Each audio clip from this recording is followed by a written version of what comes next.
আচ্ছা, আমাদের চারপাশে রোজ কত গল্প তৈরি হয় বলুন তো, কিন্তু তার কটা আমরা খেয়াল করি?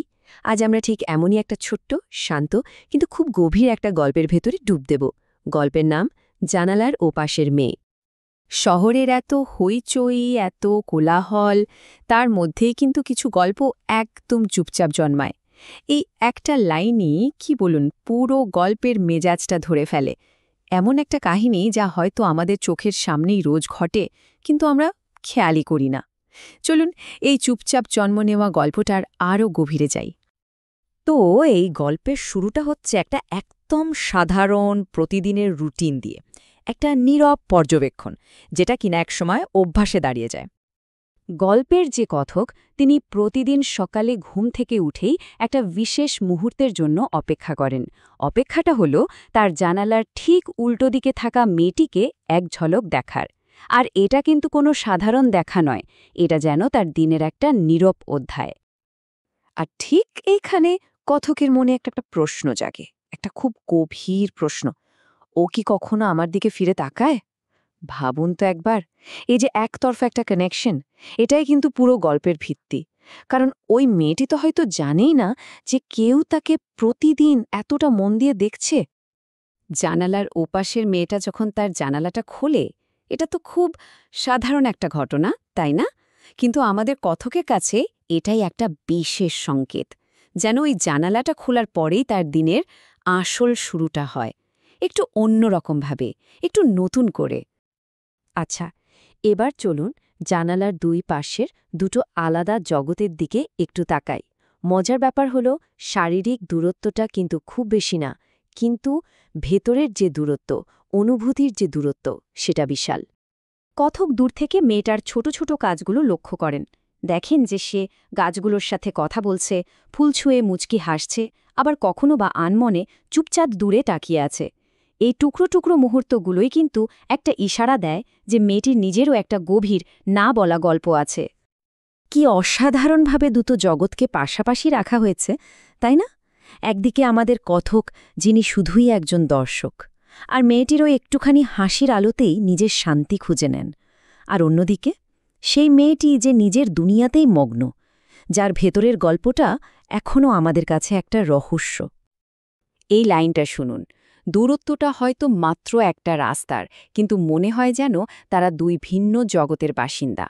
গল্পের যে মূল টানাপোড়েন, সেটা এখানেই একদম স্পষ্ট।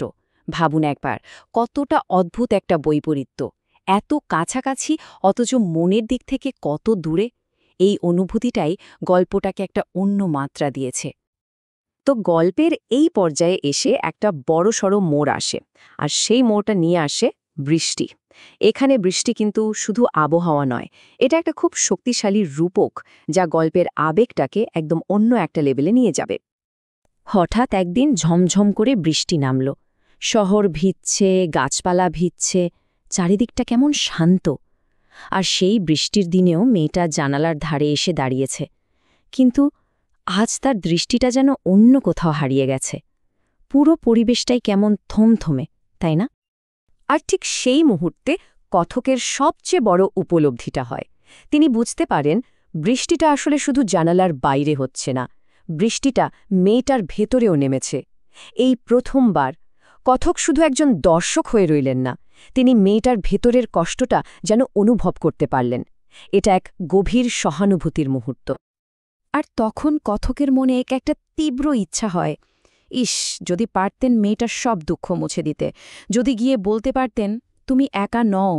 কিন্তু চাইলেই তো আর পারা যায় না, তাদের মধ্যে যে একটা অদৃশ্য দেয়াল আছে।